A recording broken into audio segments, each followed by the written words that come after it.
ఈరోజు ప్రశ్న: నైరుతి దిక్కులో బాత్రూమ్ ఉండవచ్చా?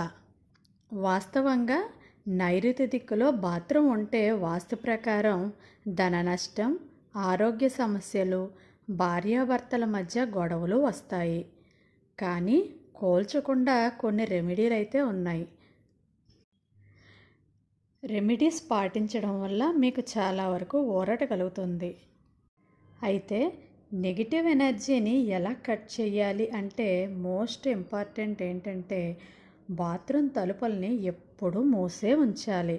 కమోడ్ సీటు మూత కూడా మూసి ఉంచాలి, లేకపోతే నెగిటివ్ ఎనర్జీ డ్రైన్ కాకుండా అక్కడే ఉండిపోతుంది.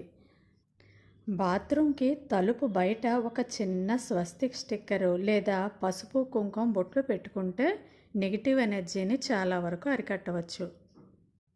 ఇక రెండవ remedy colour therapy. Colour therapy విషయానికి వస్తే నైరుతి దిక్కుకు పసుపు, గోధుమ, క్రీమ్ కలర్స్ అయితే మంచిది. బాత్రూమ్ మ్యాట్స్, కర్టెన్స్, టవల్స్ పసుపు, గోధుమ కలర్లో మార్చుకుంటే నెగిటివ్ ఎనర్జీని చాలా వరకు తగ్గించవచ్చు.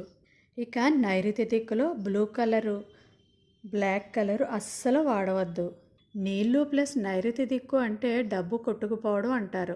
కాబట్టి మీకు 2 టాయిలెట్స్ ఉంటే గనక నైరుతి దిక్కులో ఉన్న టాయిలెట్స్ని వాడడం చాలా వరకు కంట్రోల్ చేయండి. ఇక మూడవది మిర్రర్ రెమెడీ. బాత్రూమ్ లోపల కానీ మిర్రర్ ఉంటే అది తలుపుకి ఎదురుగా ఉండకూడదు.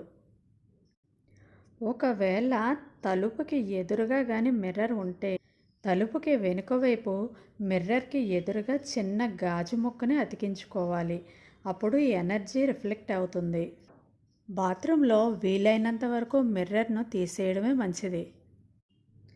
ఇక నాలుగవది పిరమిడ్ లేదా క్రిస్టల్ రెమెడీ. బాత్రూమ్ లోపల నైరుతి మూలలో వెంకటేశ్వర పిరమిడ్ లేదా రోజ్ క్వార్ట్జ్ క్రిస్టల్ పెట్టాలి. రోజ్ క్వార్ట్జ్ క్రిస్టల్ అని అమెజాన్లో కొడితే దొరుకుతుంది. ఇది 50 నుండి 100 రూపాయల వరకు ఉంటుంది. ఇది నీల ఎఫెక్ట్ని బ్యాలెన్స్ చేస్తుంది. ఇక ప్లాంట్స్తో రెమెడీ ఏ విధంగా చేయాలి అంటే బాత్రూంలో ఒక చిన్న మనీ ప్లాంట్ని గాజు బాటిల్లో వేసి పెడితే మంచిది. వారానికి ఒకసారి నీళ్లు మారిస్తే సరిపోతుంది. ఇది నెగిటివ్ ఎనర్జీని అబ్జర్వ్ చేస్తుంది. ఇక నెక్స్ట్ ఆరవది. ఇది వారానికి ఒకసారి చేయాలి. శనివారం రోజు రాత్రి ఒక గిన్నెలో కల్లుప్పు పోసి బాత్రూంలో ఒక మూలన పెట్టాలి. ఆదివారం ఉదయం ఆ ఉప్పుని బయట పారేసి కొత్తది పెట్టాలి.